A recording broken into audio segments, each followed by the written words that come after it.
ঋষির গ্রেপ্তার হওয়া আটকে দিয়ে নিশার কাছ থেকে সব টাকা নিয়ে ঋষিকে ফিরিয়ে দিল উজি। সম্পূর্ণ জানতে ভিডিওটিতে একটি লাইক করে দেখতে থাকো। গল্পের শুরুতেই দেখা যায় উজি কি করবে বুঝে উঠতে পারে না। এদিকে ঋষি বারবার করে একটা কথাই বলতে থাকে, সে কখনো কাউকে ঠকায়নি, কখনো কারোর 1 টাকাও পর্যন্ত মারেনি। তাহলে কে তার সাথে এত বড় শত্রুতা করছে? এটারই উত্তর চাইছে ঋষি। ঋষি এটাও বলে, সেদিনকার যেই ছেলেটা মারা গিয়েছিল তাতে আমার কোনো দোষ ছিল না, ওটা একটা অ্যাক্সিডেন্ট ছিল। আমি কোনোভাবেই তাকে মারিনি, বরং আমি তাকে বাঁচাতে চেয়েছিলাম, বিশ্বাস করো জ্যোতি। এরপর জ্যোতি তখন বলে, ঋষিবাবু আমি আপনাকে বিশ্বাস করি, দয়া করে আপনি এইভাবে ভেঙে পড়বেন না। কিন্তু ঋষি বলে, আমি আর পারছি না। কি করব আমি? কি করে টাকাগুলো ফিরিয়ে দেব? কি করে আমি সব কিছুর ব্যবস্থা করব?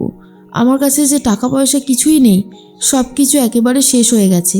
এই বলতে বলতেই ঋষি ঘুমিয়ে পড়ে। আর তখন উজি ভাবে, ঋষিবাবু কোনো অন্যায় করেনি, ঋষিবাবুকে কেউ একজন ঠকিয়েছে। মিডিলে যে আছে আমি তাকে শেষ করার চেষ্টা করব, ঋষিবাবুকে নয়। দিদির সাথে কথা বলে ঋষিবাবুর সমস্ত টাকাগুলো ফেরত পাইয়ে দেওয়ার ব্যবস্থা আমাকে করতেই হবে। এর মধ্যেই দেখা যায় বাড়িতে পুজোর আয়োজন শুরু হয়ে গেছে সকাল সকাল। আর চলে এসেছে উজি।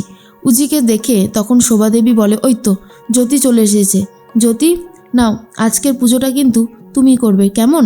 এই সমস্ত কিছু আমরা গুছিয়ে দিচ্ছি। এর মধ্যেই শঙ্খ, কাকিমণি আর ঐশী 3 জন মিলে কথা বলতে থাকে। তখনই শঙ্খ বলছি ওর ঘরে গিয়ে ফোনটা খুঁজে চিপটা লাগিয়ে দিলে হয় না? তখনই কাকিমণি বলে, আরে এখনও তো ঋষি ওপর থেকে নিচে নামেইনি, ঋষি হয়তো এখনও ঘরেই রয়েছে। ঋষি ঘরে থাকাকালীন অবস্থায় এই কাজটা মোটেই করা যাবে না, ইম্পসিবল। শঙ্খ বলে, তাহলে কি করি? কারণ এই কাজটাও তো করাটা খুবই দরকার, কারণ নাহলে জ্যোতির ওপর কোনোভাবেই নজর রাখা যাবে না। এর মধ্যে দেখা যায় ঐশী বলে, কাল রাতে ভাই বারবার করে বলছিল ও কারোর 1 টাকাও মারেনি। বেশি কথা হয়নি, তাহলে আমি শুনতে পারতাম। এর মধ্যে দুর্জয় বলে, শোনো, জ্যোতি এখানে ব্যস্ত রয়েছে, ঋষি নামলেই পরে আমরা ওপরে যাব, জ্যোতির ফোনটা নিয়ে চিপটা ঢুকিয়ে দেবো, কেমন? তখনই শঙ্খ বলে, ঠিক আছে মেশো। এরপরেই ঠাকুরমশাই চলে এসেছে, পুজো শুরু হয়ে যাচ্ছে। তখন ঋষিও ওপর থেকে নিচে নেমে এসেছে। আর সেই সুযোগটাই নিয়েছে ঐশী, শঙ্খ আর দুর্জয়। তাড়াতাড়ি করে ওপরে যায়। দুর্জয় দরজায় পাহারা দেয়, আর এদিকে শঙ্খ জ্যোতির ফোনটা খুঁজে তার মধ্যে চিপটা ভালো করে ঢুকিয়ে দেওয়ার চেষ্টা করে। এর মধ্যেই চলে এসেছে নিশা। নিশা এসে বলে, সত্যি এই বাড়িটার কি অবস্থা আগে ছিল আর এখন কি অবস্থা রয়েছে, ভাবতেই কেমন যেন অবাক লাগে। কোন এক অজানা শত্রু এসে আপনাদের পরিবারটাকে একদম ধুলোয় মিশিয়ে দেওয়ার চেষ্টা করছে। কিন্তু সে কে? আপনারা কি খোঁজ লাগিয়েছেন? কোনো রকমের খোঁজ কি পাওয়া গেল?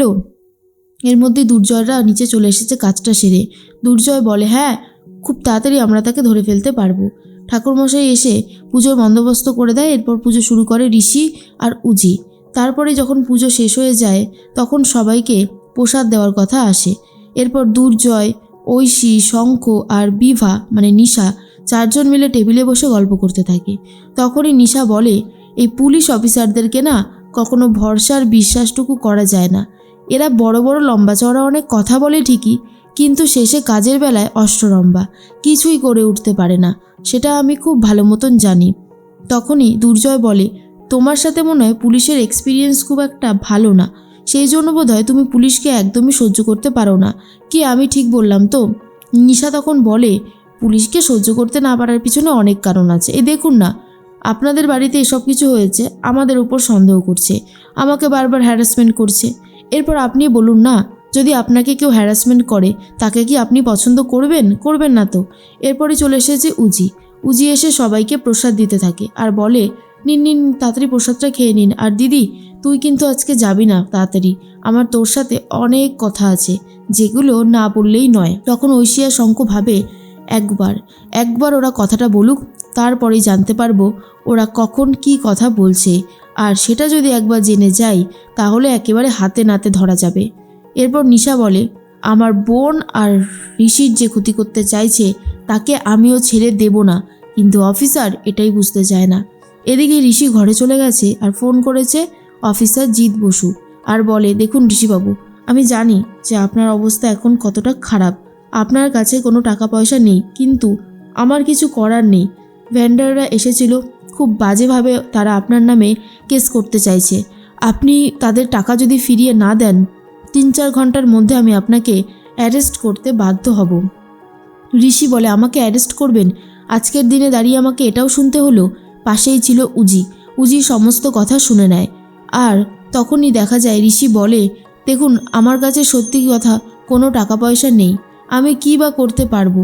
এত কম সময়ের মধ্যে টাকা পয়সা জোগাড় করাও সম্ভব নয়। আর ঋষির এই সমস্ত কথাগুলো ঐশী, দুর্জয়, শঙ্খ সবাই শুনে ফেলে, কারণ ঘরে ছিল স্পিকার। আর তখন ঐশী বলে, এবার কি হবে মেশো? ঋষিকে তো পুলিশ অ্যারেস্ট করে নিয়ে চলে যাবে, আমরা কি আমাদের চোখের সামনে থেকে কিছুই করে উঠতে পারবো না? দুর্জয় বলে, সেটাই তো কথা, কি যে করি বুঝে উঠতে পারছি না। এই কম সময়ের মধ্যে এতগুলো টাকা কোথা থেকে জোগাড় করব? টাকা দিতে না পারলেই তো ঋষিকে ধরে নিয়ে চলে যাবে। এরপরে জানতে পেরে যায় নিশা যে ঋষিকে গ্রেপ্তার করে নিয়ে যাবে পুলিশ, কারণ ঋষির বিরুদ্ধে অনেকগুলো এফআইআর জমা পড়েছে। তখনই ঋষি বলে, অফিসার আমার কাছে 1 টাকাও নেই, তাই আমি 3-4 ঘন্টা তো দূরের কথা, আমাকে যদি 7 দিনও সময় দেন আমি হয়তো পারবো না দিতে, তাই আপনি আসুন আমাকে অ্যারেস্ট করে নিয়ে যান, আমার হাতে আর কোনো রাস্তা নেই। জিৎ বসু বলে, দাঁড়ান মিস্টার ব্যানার্জি, আপনি একটু ভাবুন, যদি কোনো রাস্তা বেরোয় এখনও তো 3 থেকে 4 ঘন্টা সময় আছে। এর মধ্যে উজি ভাবে, যেভাবেই হোক আমাকে একটা ব্যবস্থা করতেই হবে, এইভাবে মানুষটা শেষ হয়ে যাবে সেটা আমি হতে দেখতে পারবো না। দিদির সাথে কথা বলে ঋষিবাবুর সমস্ত টাকা আমাকে ফিরিয়ে দিতে হবে। এরপরে ঋষি উজিকে বলে, জ্যোতি তুমি যাও, নিচে যাও, সবাই রয়েছে পুজোতে, তোমার দিদিরাও এসেছে, তুমি কথা বলো, মনটা অনেক হালকা হবে।